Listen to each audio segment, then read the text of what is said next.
네, 오늘 설교의 제목은 하나님께 피하는 삶입니다. 하나님께 피하는 삶.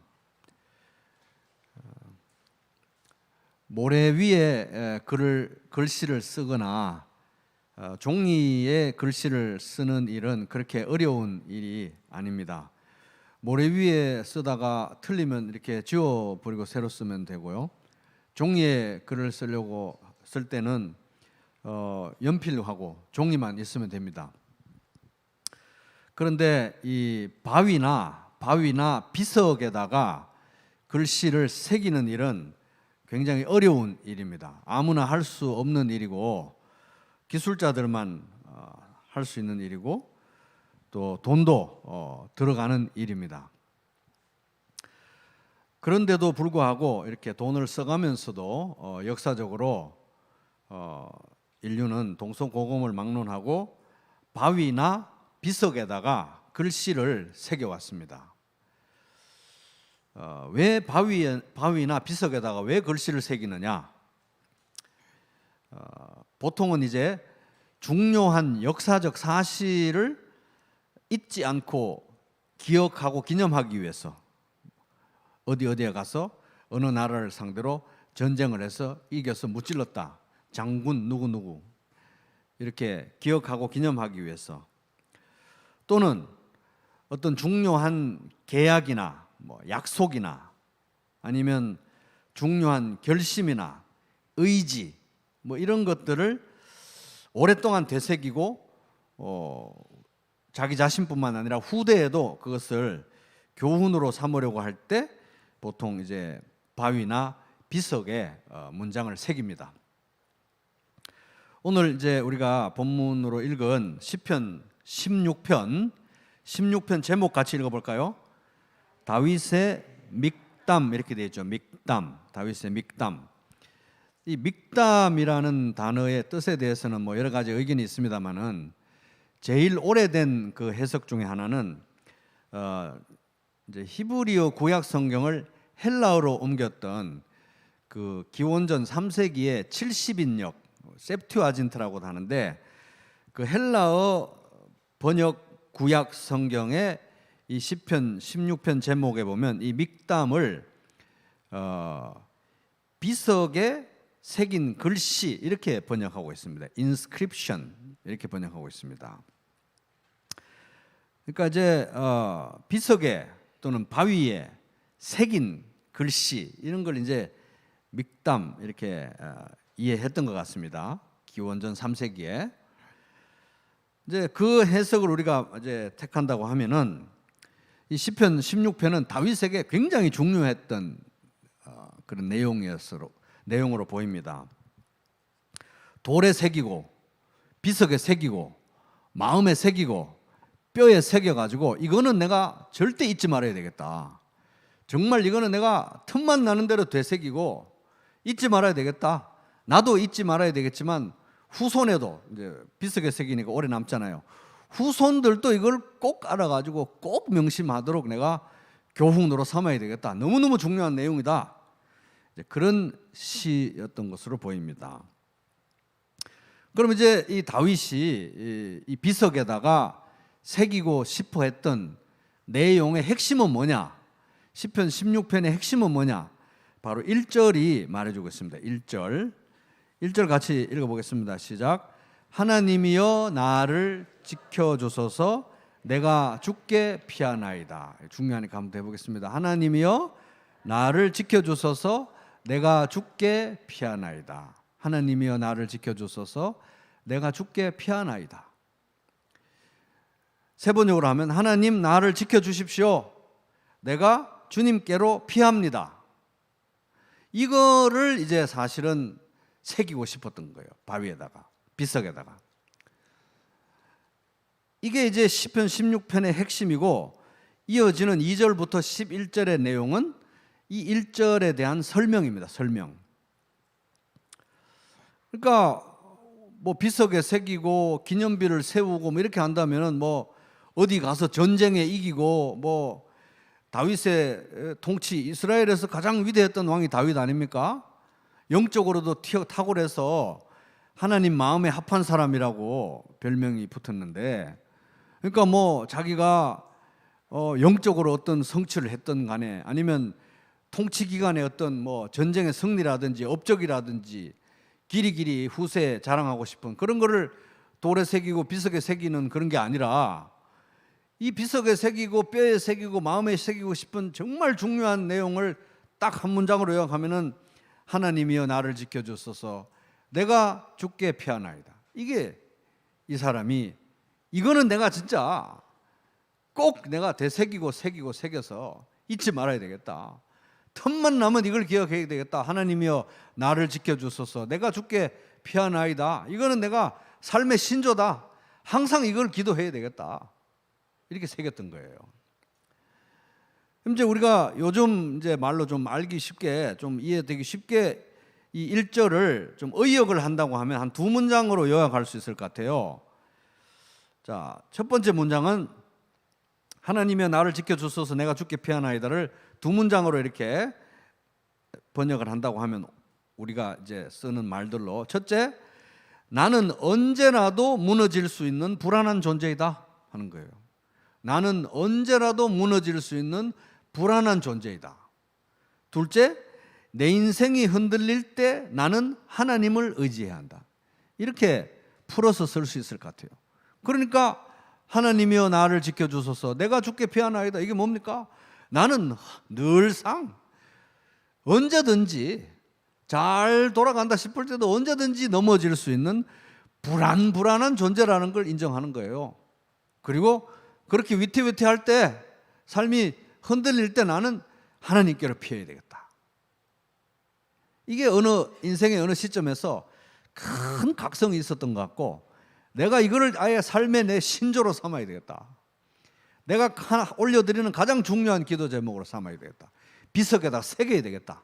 이렇게 새긴 것으로 보입니다. 그래서 이제 이 나머지 부분은 1절에 대한 이제 설명인데, 요 2절부터 11절에서 우리는 우리의 인생이 흔들릴 때 우리가 하나님께 피해야 하는 이유, 하나님을 의지해야 하는 이유, 의존해야 되는 이유를 이제 정리해 보도록 하겠습니다. 첫째, 따라볼게요. 유일한 하나님. 2절, 내가 여호와께 아뢰되 주는 나의 주님이시오니 주 밖에는 나의 복이 없다 하였나이다. 세 번역, 나더러 주님에 대해서 말하라면 하나님은 나의 주님, 주님을 떠나서는 내게 행복이 없다 하겠습니다. 우리가 하나님을 의지해야 되는 이유는 하나님과 우리의 관계 때문입니다. 관계는 뭡니까? 여기 다윗이 설명한 것처럼, 묘사한 것처럼 하나님이 내 인생의 주인이시죠. 하나님이 나의 주님이니까 주인, 내 인생의 주인이시고, 하나님이 내 인생의 주인이니까 나는 하나님의 소유인 거죠. 소유.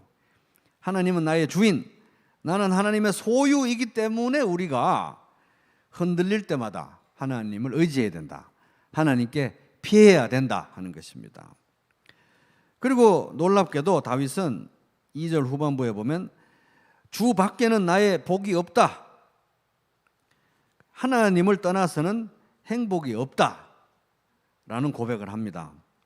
그러니까 하나님 이외에는 행복이 없다. 하나님을 떠나서는 행복이 없다.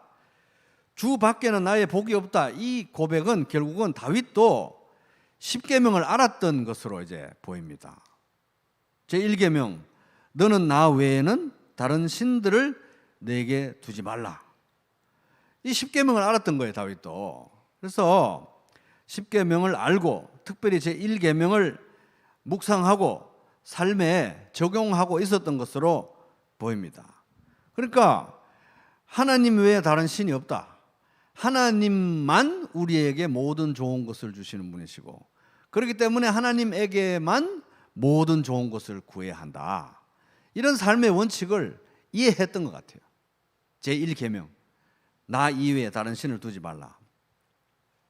그래서 다윗에게 여호와 하나님은 유일한 행복이었습니다. 최고의 행복, 더 나은 행복이 아니라 유일한 행복이었던 거예요. 유일한 행복. 그래서 하나님이 내 인생의 주인이시고 내가 하나님의 소유라는 사실이 그의 유일한 행복의 근거였고, 그래서 모든 좋은 것들을 하나님에게서만 기대해야 되겠다, 구해야 되겠다. 왜? 하나님 이외에는 나에게 복을 준 존재가 없구나 하는 걸 어느 시점에 뼈저리게 느끼고 이 바위에 새겨야 되겠다, 비석에 새겨야 되겠다 했던 것 같습니다. 3절, 땅에 있는 성도들은 존귀한 자들이니 나의 모든 즐거움이 그들에게 있도다. 다윗이 하나님을 의지했고 하나님께 피했고 하나님께 의존했지만, 다윗의 이러한 하나님에 대한 신뢰, 의존은 개인적이기만 한 것은 아니었습니다. 물론 우리가 아무도 안 볼 때 개인적으로, 아주 개인적으로 하나님을 의지하고 의존하는 거 굉장히 중요하죠. 근데 개인적으로만, 나 혼자만 하나님을 의존한다고 하면 그것은 사실 불가능합니다. 그래서 불가능하기 때문에 우리가 함께 하나님을 의지하고 하나님께 매달릴 수 있도록, 함께 기도하고 매달릴 수 있도록 교회를 주신 거죠. 다윗도 그러한 공동체적인 영성이 있었던 것으로 보입니다. 지난 주중에 선교사님 오셔가지고 하신 간증 중에 이제 읽었던 말씀이죠. 믿음으로 간절히 드리는 기도는 병든 사람을 낫게 할 것이니 주님께서 그를 일으켜 주실 것입니다. 또 그가 죄를 지은 것이 있으면 용서를 받을 것입니다. 그러므로 여러분은 서로 죄를 고백하고 서로를 위하여 기도하십시오. 그러면 여러분은 낫게 될 것입니다. 의인이 간절히 비는 기도는 큰 효력을 냅니다. 야고보서 5장 15절 16절 말씀.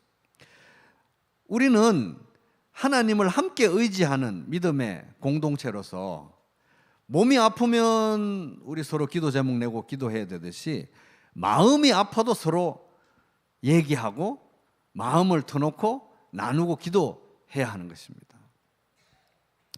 그래서 이제 우리 선교사님이 자기의 꿈이 뭐냐, 자기 선교하시는 그 지역에 죄를 서로 고백하고 말씀으로 삶을 나누는 건강한 믿음의 공동체, 교회들을 세우는 게 자기의 비전이다. 하나라도 그런 교회를 더 세우는 게 자기의 비전이라고 말씀하셨잖아요. 그러니까 건강한 교회는 뭐겠습니까? 죄를 고백하고 마음이 아픈 걸 서로 나눌 수 있고, 그래서 함께 울면서 기도할 수 있고, 함께 응답받으면 함께 기뻐할 수 있는 그런 믿음의 공동체가 너무 필요하다는 거예요. 왜? 혼자서는 하나님을 의지할 수 없기 때문에. 그 맛을 알기 때문에 땅에 있는 성도들은 존귀한 자들이다, 이렇게 말하는 것입니다. 이 시대는 더 이런 교회가, 이런 공동체가 필요한 것 같습니다. 4절, 다른 신에게 예물을 드리는 자는 괴로움이 더할 것이라. 나는 그들이 드리는 피의 전제를 드리지 않으며 그들의 우상 숭배에 가담하지 않겠다는 말이죠.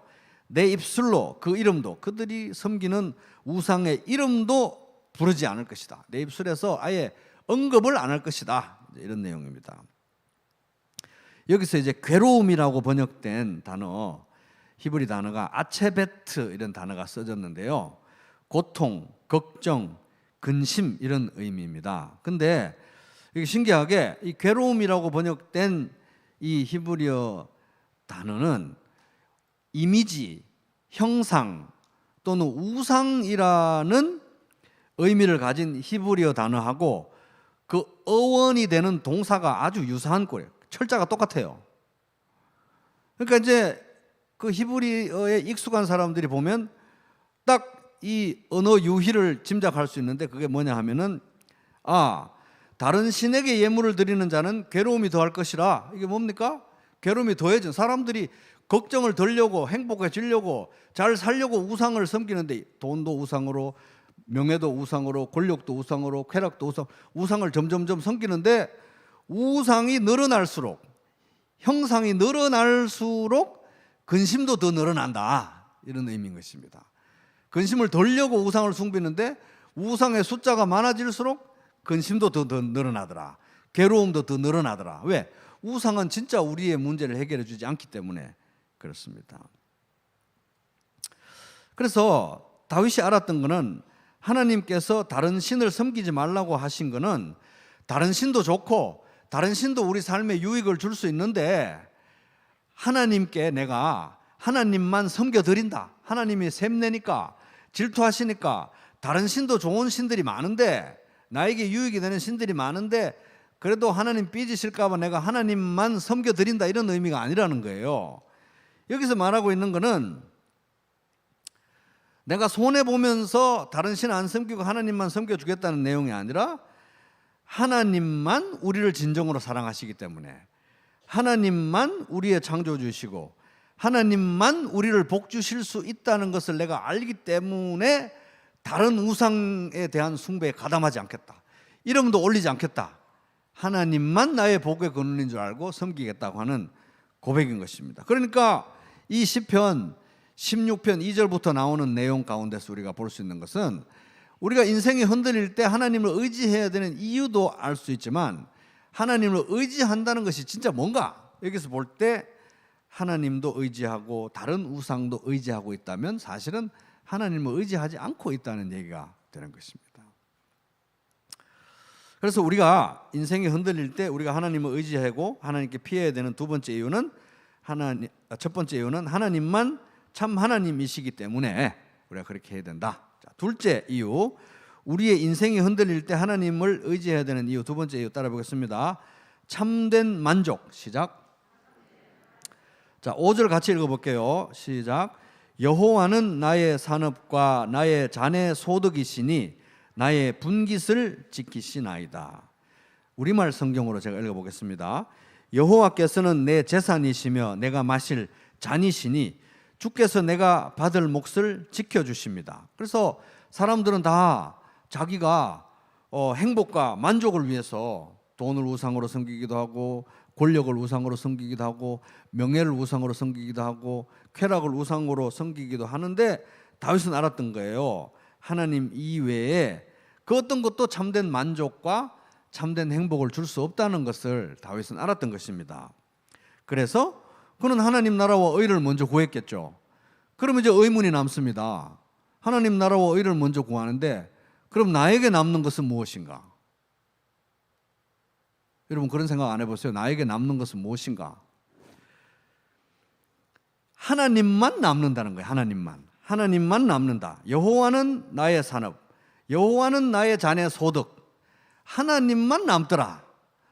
인생을 살아보니까 결국은 하나님만 남더라. 어느 시점에서, 인생의 시점에서 이 사람이 뼈저리게 느낀 것 같아요. 그래서 내가 이거를 바위에 새겨야 되겠다. 비석에다가 새겨야 되겠다. 하나님만 나의 몫이다. 하나님만 남더라. 그리고 하나님을 차지한다는 것이 사실 가장 큰 복이다. 이거를 다윗이 새기고 싶었던 것 같아요. 그래서 이제 5절 그 후반부에 보면 나의 분깃을 지키시나이다 이렇게 돼 있죠. 근데 이거는 사실 주께서 내가 받을 몫을 지켜주십니다, 이런 의미로 또 다르게 번역할 수 있습니다. 그러니까 다윗이 어느 시점에서 내가 열심히 노력해서 큰 성공을 이루고 큰 성취를 이루고 남들이 보기에는 무너지지 않을 것 같은 제국을 이룬 것 같지만 하나님이 그걸 붙들지 않으시면 한순간에 날아가는구나, 이걸 경험했던 것 같아요. 그게 구체적으로 언제인지는 우리가 여기 시편에서는 알 수 없지만 하나님이 지켜주시지 않는 것은 아무리 큰 성취도 한순간에 날아나고, 아무리 시시해 보이는 것이라도 하나님이 주신 것이고 하나님이 붙드시는 것은 영원히 간다. 나의 분깃을 지키시나이다. 그러니까 이제 이 취지는 이런 거죠. 주님께서 집을 세우지 아니하시면 집을 세우는 사람의 수고가 헛되며, 주님께서 성을 지키지 아니하시면 파수꾼의 깨어있음이 헛된 일이다. 시편 127편 1절. 하나님이 붙들지 않으시면 이거 한순간에 날아가는구나. 내가 요거는 정말 꼭 기억해야 되겠다. 정말 꼭 기억해야 되겠다. 하나님이 지켜주시지 않으면 나에게는 아무것도 남지 않고 사실 남는 거는 정말 하나님밖에 없구나. 6절, 내게 줄로 재어준 구역은 아름다운 곳에 있으며 나의 기업이 실로 아름답도다. 세 번역으로 읽으면 줄로 재어서 나에게 주신 그 땅은 기름진 곳입니다. 참으로 나는 빛나는 유산을 물려받았습니다. 이 구절을 읽으면 이스라엘이 가나안 땅을 정복하고 땅을 분배받았던 그 장면을 연상시킵니다.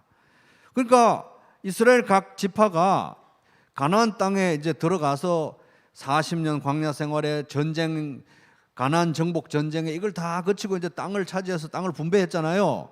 근데 각 지파마다 땅의 사이즈가 달랐어요. 땅의 모양도 다르고 땅의 사이즈도 다르고 땅의 그 성질도 달랐어요. 그래서 딱 똑같이 뭐 인구 비례해서 딱 맞게 배분해 주신 것이 아니라 다양하게 배분해 주셨는데 그것도 제비뽑기로 해 주셨어요. 그러니까 하나님이 주권적으로 주시고 싶은 걸 주시고 싶은 사람에게 배분해 주신 것입니다. 그죠? 그러니까 만약에 여기서 하나님을 신뢰하지 않는다고 하면은 아니 왜 저 지파에게는 저렇게 큰 땅을 주시고 우리 지파는 요만한 걸 주시고 왜 저 지파는 저렇게 옥토가 농사 잘 지을 수 있는 땅을 주시고 우리는 이렇게 척박한 땅을 주시고 한도 끝도 없이 불평과 불만과 의심이 있었겠죠. 그런데 하나님은 다윗을 신뢰했습니다. 내게 줄로 재어준 구역은 아름다운 곳에 있으며 나의 기업이 실로 아름답도다. 다윗도 뭐 그 주변의 다른 나라 제국이나 이런 데 왕들하고 자기를 비교했으면 내가 하나님의 그 다윗 언약을 받은 왕인데 이게 뭡니까 하나님, 이럴 수 있는 요소가 충분했죠. 근데 하나님을 신뢰했습니다. 그리고 하나님의 사랑을 자기가 받은 분깃을 다른 사람의 것과 비교하지 않고 최고의 것입니다. 주님, 내게 주신 건 최고의 것이고 저에게 가장 알맞은 것이고 가장 아름다운 것이고 만족할 만한 것입니다. 고백한 거예요. 인생의 어느 시점에서 그런 생각이 들었던 것 같아요. 이건 내가 바위에 새겨야 되겠다. 절대 내가 마음이 흔들리지 말아야 되겠다. 비교하지 말아야 되겠다. 그래서 다윗이 바보가 아니니까 하나님이 사랑하시는 하나님의 백성이 한두 명이 아니라는 거 다 알았을 거 아니에요. 나만 사랑하시는 게 아니라는 거 알았을 거 아니에요. 그렇지만 그가 하나님께 자기가 받은 사랑을 생각할 때는 마치 하나님이 온 우주에서 나 하나만 사랑하신다는 생각으로 하나님께 집중했던 것 같아요. 옆을 안 보고 하나님께 집중하고 정말 나를 사랑하실 때는 정말 이 온 우주에 나밖에 없는 것처럼 사랑하신다고 믿고 받아들였던 것 같아요. 실제 그렇습니다. 왜냐하면 예수님을 통해서 우리 각자에게 주신 사랑은 무한대의 사랑이기 때문에 이미 비교할 수 없기 때문에.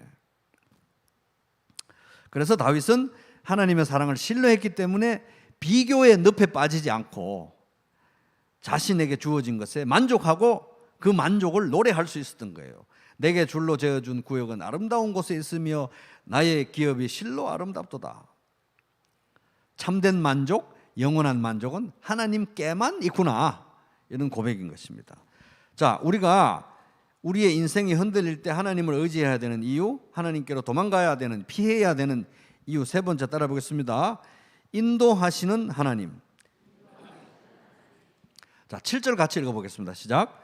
나를 훈계하신 여호와를 송축할지라 밤마다 내 양심이 나를 교훈하도다.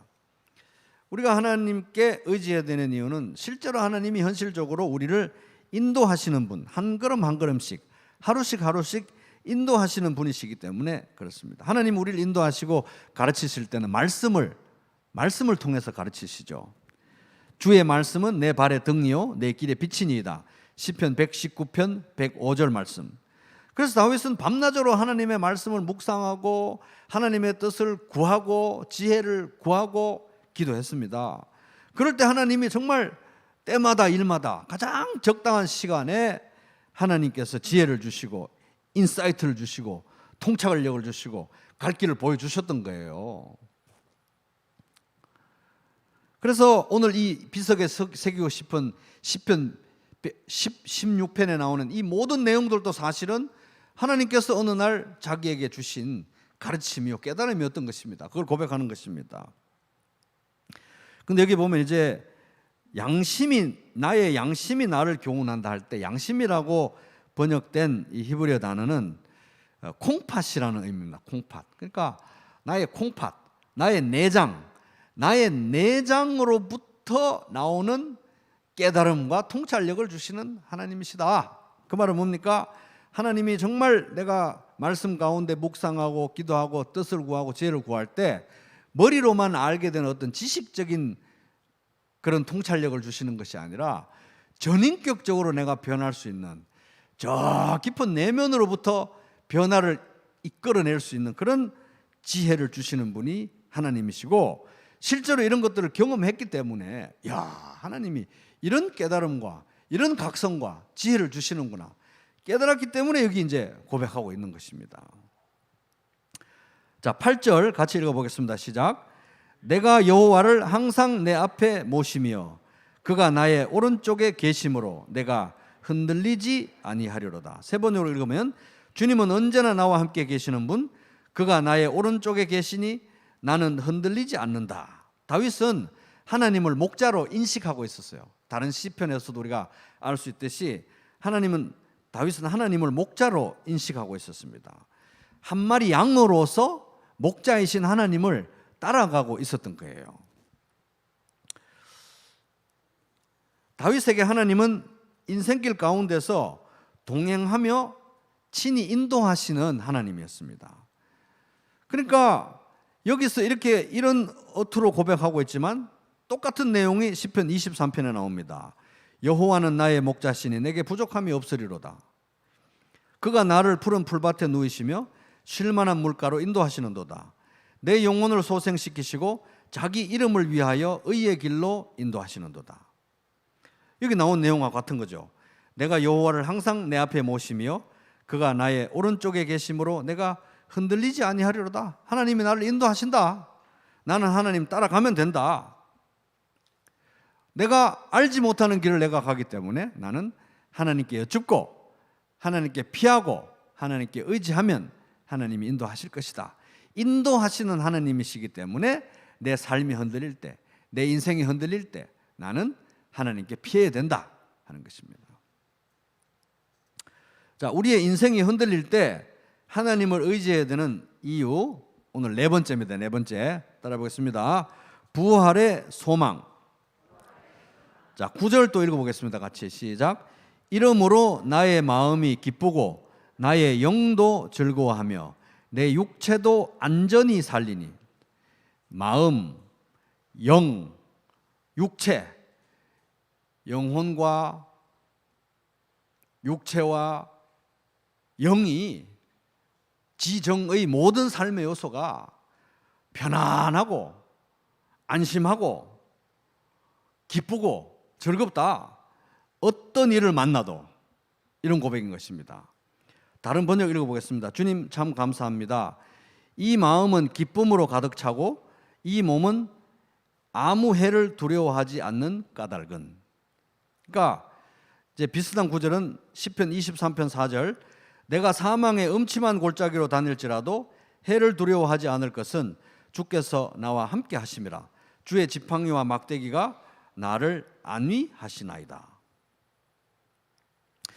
다윗은 인생의 어떤 시점에서 내가 여러 가지 곤란과 어려움과 고통을 다 통과했지만 지나고 보니까 내가 오늘 이 시점에서 반드시 기억하고 기록하고 새겨야 될 이 것이 있다면, 경험치가 있다면 그것은 어떤 일이 있어도 하나님께서 나를 지키시고 하나님께서 내 안에 주신 이 기쁨과 평안과 즐거움과 안전함은 이것은 흔들리지 않는구나. 누구도 이것을 빼앗아 갈 수 없구나 하는 확신을 받았던 것 같아요. 그래서 다른 건 몰라도 내가 이건 새겨놔야 되겠다. 앞으로 또 위기가 닥쳐오고 내가 두려움에 떨고 하나님을 의지하기를 두려워할 그런 날이 올 때 그 어떤 일이 있어도 정말 하나님은 나를 지키시고 하나님께서 나에게 주시는 기쁨과 즐거움과 평안은 그 무엇도 흔들 수 없구나. 그 어떤 상황에서도 이것을 내가 누릴 수 있구나 하는 것을 내가 적어놔야 되겠다. 비석에 새겨야 되겠다. 그런 각성과 경험이 있었던 것 같습니다. 왜 그러냐? 그 이유가 10절에 나옵니다. 10절 뭐로 시작하죠? 이는으로 시작합니다. 이는 왜냐하면이잖아요. 왜냐하면 주께서 내 영혼을 스올은 이제 죽음의 장소, 사람이 죽으면 가는 곳 정도로 이제 이해했습니다. 그 당시에 스올에 버리지 아니하시며 주의 거룩한 자를 멸망시키지 않으실 것임이니이다. 이게 이유라는 거예요. 하나님이 나를 지키시고 내가 그 어떤 상황 속에서도 내 마음의 즐거움과 희망과 기쁨과 평안을 빼앗기지 않을 수 있다. 빼앗기지 않는다. 하나님은 그것을 지키신다. 왜? 이유는 왜냐하면 주께서 내 영혼을 스올에 죽음의 장소에 버려두지 않으실 것이다. 그 말은 설사 내가 죽는다고 해도 하나님이 나를 버리지 않으시겠구나. 죽음의 장소에 버리지 않으시겠구나. 죽음도 하나님과 나와의 관계를 파멸시키지 못하겠구나 하는 믿음의 확신이 왔던 거예요. 그러니까 시편 23편 4절에 사망의 음침한 골짜기로 다닐지라도 해를 두려워하지 않을 것을 이거보다 더 강한 믿음의 확신이 어느 시점에 생겼던 것입니다. 죽는다고 해도 나는 하나님의 것이다. 죽는다고 해도 하나님의 손에서 나를 빼앗을 수는 없다. 하나님과 나의 관계는 죽음의 차원을 넘어서는 것이다. 이런 확신이 있었던 거예요.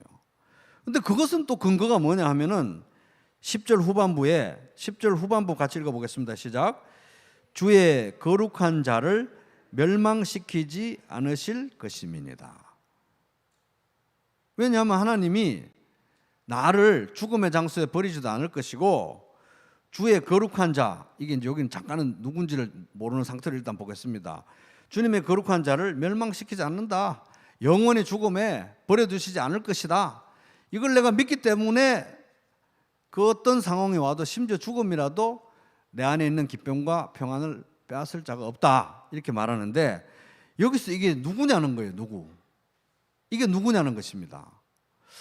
그래서 이 신약에 넘어오면은 사도들이 이 문제를 연구를 했는데 이렇게 사도행전 13장 35절부터 37절을 보면 이렇게 이제 설명을 합니다.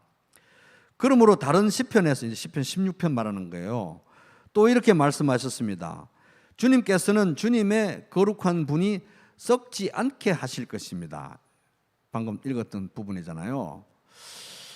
그렇다면은 다윗이 지은 시인데, 그렇다면은 다윗이 죽었더라도 안 죽었어야 되는데, 그죠? 죽었더라도 안 죽었어야 되는데 다윗은 분명히 죽었단 말이에요. 무덤도 거기 있고. 그래서 그 다음에 이어지는 절은 다윗은 사는 동안 하나님의 뜻을 받들고 섬기며 잠들어서 죽었다는 거죠. 잠들어서 조상들 곁에 묻혀 썩고 말았습니다. 다윗은 죽었다는 거예요. 그럼 도대체 다윗은 누구를 가리켜서 이 말을 한 것인가? 이어지는 절에 사도행전 13장 37절, 그러나 하나님께서 살리신 분은 썩지 않으셨습니다. 누굴까요? 예수 그리스도를 얘기하고 있는 거예요. 그러니까 다윗은 왕이었으면서 동시에 선지자였기 때문에 하나님께서 어느 날 밤에 가르쳐 준 것 같아요. 자기 인생의 문제뿐만 아니라 메시아를 보내줄 것이고 그는 죽더라도 죽지 않을 것이다. 다시 살아날 것이다. 메시아의 부활을 예언한 것이고 그것을 받았던 것입니다. 주의 거룩한 자를 멸망시키지 않으실 것임이니이다. 그러니까 다윗은 다윗 왕조가 영원할 것이다. 너의 왕위가 영원할 것이다. 이 약속은 장차 오실 메시아를 통해서만 이루어질 수 있는데 그가 죽고 부활할 것을 통해서만 성취될 것이다. 그러니까 다윗은 이 옛날에 지금부터 3000년이 다 돼가는 그 시절에 메시아 예수 그리스도가 오실 것을 하나님께 가르침을 받았고 계시를 받았고 그가 부활할 것에 대해서도 계시를 받고 알고 믿고 있었던 것입니다. 결국 다윗은 그 예수님의 부활을 바라보고 그 메시아 안에서 나도 죽음을 넘어서 하나님과 연합되어 있겠구나. 나와 하나님의 관계는 죽음을 넘어서는 것이겠구나. 부활의 소망이 나도 있는 것이구나. 이 세상에 사는 삶이 전부가 다 아니구나. 이런 신앙을 다윗이 가질 수 있었던 것입니다. 그래서 메시아의 부활, 예수 그리스도의 부활이 다윗의 소망과 믿음과 확신의 근거였던 거예요. 11절 같이 읽어보겠습니다. 시작. 주께서 생명의 길을 내게 보이시리니 주의 앞에는 충만한 기쁨이 있고 주의 오른쪽에는 영원한 즐거움이 있나이다. 그래서 우리가 가는 길은 생명의 길이고, 이 생명의 길은 예수님이 인도하시는 길이고, 예수님이 생명의 길 자체고, 하나님은 우리에게 생명의 길을 주실 때 옛다 생명의 길 있다 너 혼자 가라가 아니라 생명의 길 자체가 되시는 예수님, 그 안에서 우리가 늘 함께 동행하는 생명의 길이라는 것입니다. 이 예수님과 동행하는, 참 생명이신 예수님과 동행하는 이 기쁨은 영원할 것이다. 그치지 않을 것이다. 이게 다윗이 가졌던 소망, 부활의 소망이었습니다. 그러므로 나는 내 인생이 흔들릴 때마다 하나님께 달려가야 되겠다. 하나님을 의지해야 되겠다. 하나님께 피해야 되겠다고 하는 고백을 한 것입니다. 자, 오늘 말씀의 교훈을 한마디로 요약하겠습니다. 하나님께 피하는 삶이 행복한 삶이다. 시작.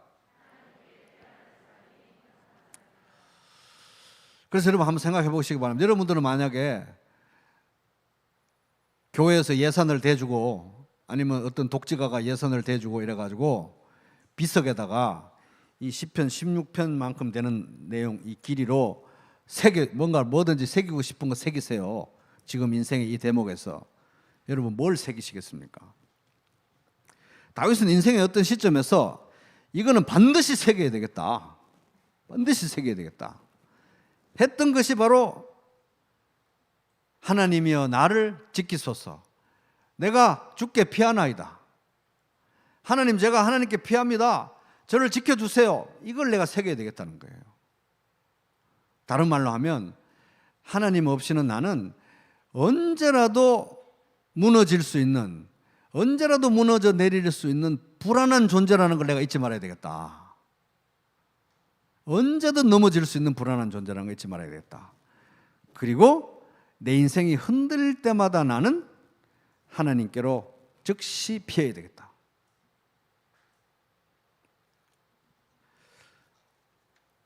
근데 오늘 시편 16편 여러분 집에 가서 이제 좀 읽어보시면은 행복, 즐거움, 기쁨, 안전 뭐 이런 표현들이 전체적으로 반복되고 있습니다. 그죠? 1절은 새긴 내용의 핵심은 나는 언제든 넘어질 수 있는 불안한 존재인데, 그래서 인생이 흔들릴 때마다 하나님께 피해야 되는데, 그 이유는 2절부터 11절의 내용인데 거기에는 우울한 내용이 아니라 오히려 즐거움, 행복, 기쁨, 평안, 안전 이런 게 나오는 거예요. 그러니까 다윗의 인생관은 뭐였습니까? 하나님께 의지할 필요가 없이 나 혼자 잘 되고, 하나님께 도망갈 필요가 없이 나 혼자 안전하고, 하나님께 살려주세요, 도와주세요, 불쌍히 여겨주세요 할 것 없이 누구도 허물 수 없는 어떤 뭔가를 이루어 놓은 인생이 잘 산 인생이 아니고, 그런 인생이 행복한 인생이 아니라는 거예요. 그런 인생이 즐거운 인생도 아니라는 거예요. 다윗의 인생과는 어떤 인생이 행복한 인생인가? 행복, 즐거움, 기쁨으로 꽉 찬 시잖아요. 시작은 우울하게 시작했는데 어떤 인생이 행복한 인생인가?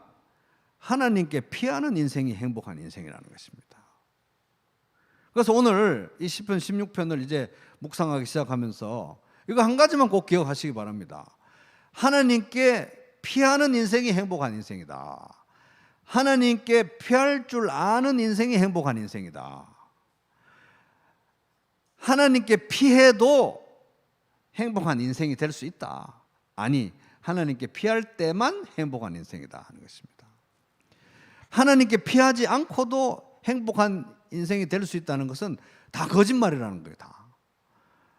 피할 수 있는 하나님이 계신 인생, 하나님께 피할 줄 아는 인생, 매일 하나님께 달려가고 하나님이 안 계시면 언제든지 넘어질 수 있다는 불안한 존재라는 현실 인식 속에서 위태로울 때마다, 흔들릴 때마다, 어지러울 때마다 즉시 하나님께로 피할 줄 아는 인생이 제일 행복한 인생인 것입니다. 여러분 옆 사람에게 이제 확신을 한번 심어주겠습니다. 하나님께 피하는 인생이 행복한 인생입니다. 이렇게 한번 따뜻하게 한번 얘기해 주겠습니다. 왜냐하면 하나님이, 요건 따라 안 하잖아요. 왜냐하면 하나님만이 유일하신 하나님이시고, 왜냐하면 하나님만이 참된 만족을 주실 수가 있고, 왜냐하면 하나님은 가까이서 밀착 동행하시고 인도하시는 하나님이시고, 왜냐하면 하나님은 죽음을 넘어서 나와 영원히 함께 하실 분이시기 때문에 하나님께 피할 줄 아는 인생, 피하는 인생이 행복한 인생이다. 내가 하나님께 피해야 되는 인생을 살고 있다고 해서 자괴감을 느끼거나 불행하게 생각하거나 슬프게 생각하거나 할 이유가 없다는 것입니다.